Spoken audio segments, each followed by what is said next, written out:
nom du Père et du Fils et du Saint-Esprit. Amen.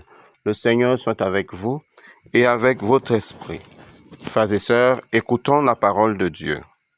Première lecture. La jarre de farine ne s'épuisa pas, ainsi que le Seigneur l'avait annoncé par l'intermédiaire d'Élie. Lecture du premier livre des Rois, au chapitre 17, du verset 7 à 16. En ces jours-là, sur l'ordre du prophète Élie, au bout d'un certain temps, il ne tombait plus une goutte de pluie dans tout le pays, et le torrent où buvait le prophète finit par être à sec. Alors la parole du Seigneur lui fut adressée.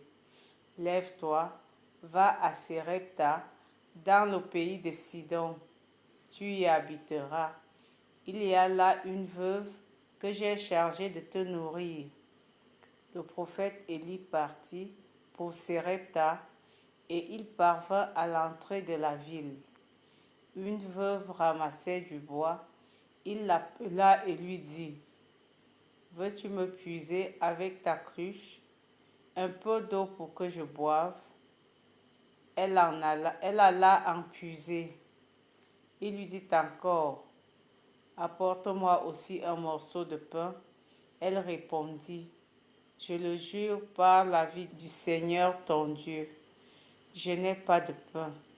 J'ai seulement dans une jarre une poignée de farine et un peu d'huile dans un vase. Je ramasse 2 morceaux de bois. Je rentre préparer pour moi et pour mon fils ce qui nous reste. Nous le mangerons et puis nous mourrons. Et lui dit alors: n'aie pas peur, va, fais ce que tu as dit, mais d'abord, cuis-moi une petite galette et apporte-la moi. Ensuite tu en feras pour toi et ton fils. Car ainsi parle le Seigneur, Dieu d'Israël. Jarre de farine, point ne s'épuisera, vase d'huile, point ne se videra, jusqu'au jour où le Seigneur donnera la pluie pour arroser la terre. La femme alla faire ce qu'Élie lui avait demandé. Et pendant longtemps, le prophète, elle-même et son fils eurent à manger. Et la jarre de farine ne s'épuisa pas, et le vase d'huile ne se vida pas, ainsi que le Seigneur l'avait annoncé par l'intermédiaire d'Élie. Parole du Seigneur. Nous rendons grâce à Dieu. Sur nous, Seigneur, que s'illumine ton visage. Quand je crie, réponds-moi, Dieu de ma justice. Toi qui me libères dans la détresse, pitié pour moi, écoute ma prière. Sur nous, Seigneur, que s'illumine ton visage.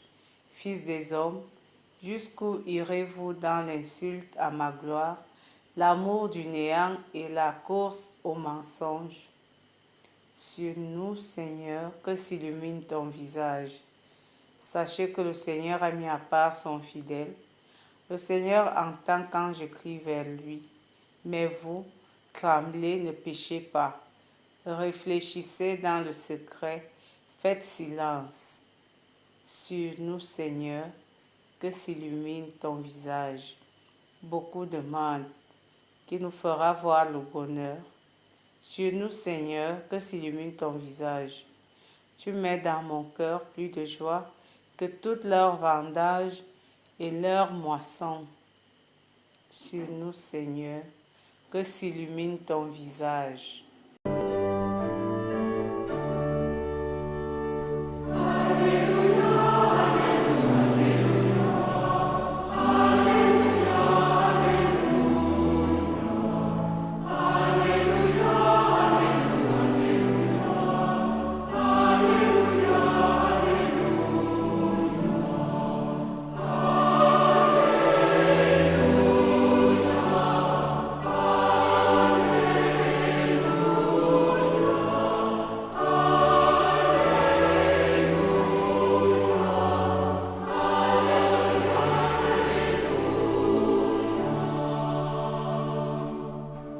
que votre lumière brille devant les hommes. Alors, voyant ce que vous faites de bien, ils rendront gloire à votre Père.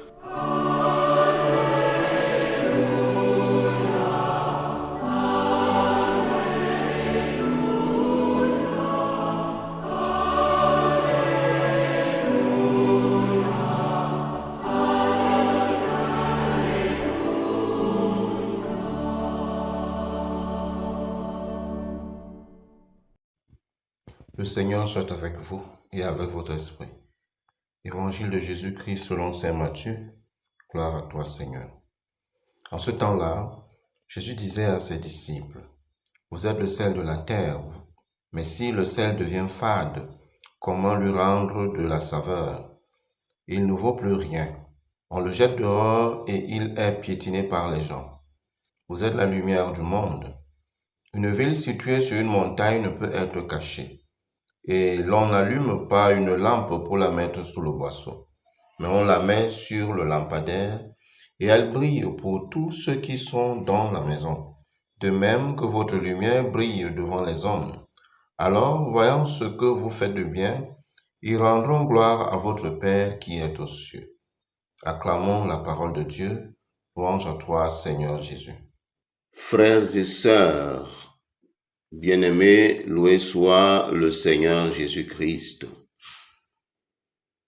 Le Seigneur Jésus-Christ nous donne aujourd'hui, ou plutôt Nous révèle aujourd'hui la responsabilité qui est la nôtre dans ce monde et sur cette terre. Nous sommes le sel de la terre et la lumière du monde.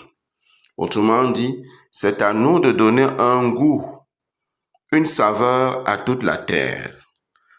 La joie de vivre, l'envie de vivre sur terre doit venir de nous. Mais cette phrase, vous êtes le sel de la terre, se comprend par rapport à Dieu comme par rapport à nous les croyants et disciples de Jésus-Christ. Par rapport à Dieu, on comprend que la terre a une saveur et un bon goût, dans la mesure où les chrétiens, les disciples et amis de Jésus-Christ, Fils de Dieu, vivent pleinement leur foi chrétienne. Écoutant la parole de Dieu et la mettant en pratique, célébrant le Seigneur nuit et jour, proclamant sa louange, sa gloire et ses merveilles, chantant des cantiques de louange, les mains levées vers le ciel, jouant de la musique avec les instruments et élevant la coupe du salut en honneur et en action de grâce au Seigneur et pour la gloire de son nom. Pour Dieu, la terre a une saveur lorsqu'elle est remplie d'actes de charité et d'amour des uns pour les autres. Ne dis donc pas que l'amour et la charité et la miséricorde valent mieux que les sacrifices. Le Seigneur Dieu a plus de saveur de la terre lorsque la terre est remplie des actes d'amour, de charité, de justice et de miséricorde à ses différents coins.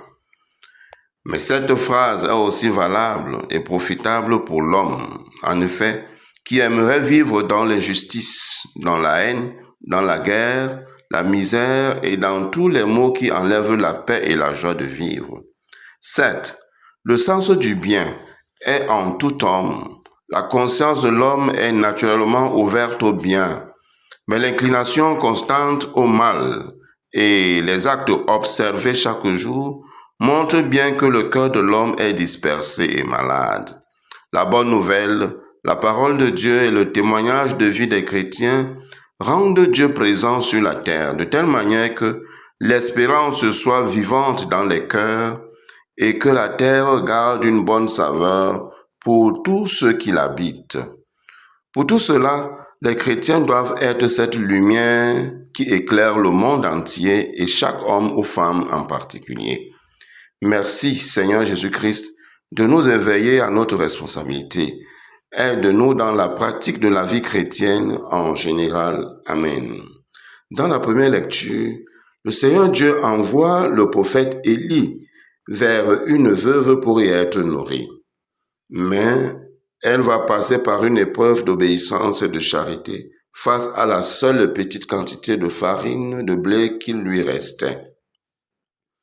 Grâce à son obéissance à la parole du prophète et à son sens élevé de charité, ils ne manqueront pas de farine ni d'huile, ce qui permettra au Seigneur Dieu de s'occuper en même temps de la veuve et de l'orphelin que du prophète qu'il nourrissait déjà bien par un corbeau qui lui apportait à manger au désert. Dieu montre qu'il est un Dieu qui pourvoit et qui tient compte des pauvres, des orphelins et des veuves. Mais sa providence est beaucoup plus visible et agissante dans la mesure où nous vivons la charité en obéissance à sa parole. Prions avec Marie. Sainte Vierge Marie, bienheureuse Mère de Dieu et Mère des hommes, daigne prier pour nous afin que nous vivions pleinement notre vocation de celle de la terre et de lumière du monde. Amen. Loué soit Jésus-Christ, à jamais. Le Seigneur soit avec vous et avec votre esprit. Que Dieu Tout-Puissant et Miséricordieux vous garde et vous bénisse, le Père, le Fils et le Saint-Esprit. Amen. Allez dans la paix du Christ. Nous rendons grâce à Dieu. Ayons une pensée pour nos défunts. Accorde-leur, Seigneur, le repos éternel, et que la lumière sans fin brille sur elles, et qu'elles reposent en paix. Amen. Accorde-leur le repos éternel, que la lumière sans fin brille sur elles, et qu'elles reposent en paix. Amen. Accorde-leur, Seigneur, le repos éternel, que la lumière sans fin brille sur elles, et qu'elles reposent en paix. Amen. Bonne journée à tous. Merci pour votre aimable attention. Ne manquez pas de vous abonner à l'un ou l'autre de nos espaces YouTube, Facebook, WhatsApp. Les noms sont les mêmes. Seva avec Jésus-Christ. Laissez vos commentaires, vos avis et vos likes. Merci, que Dieu vous bénisse.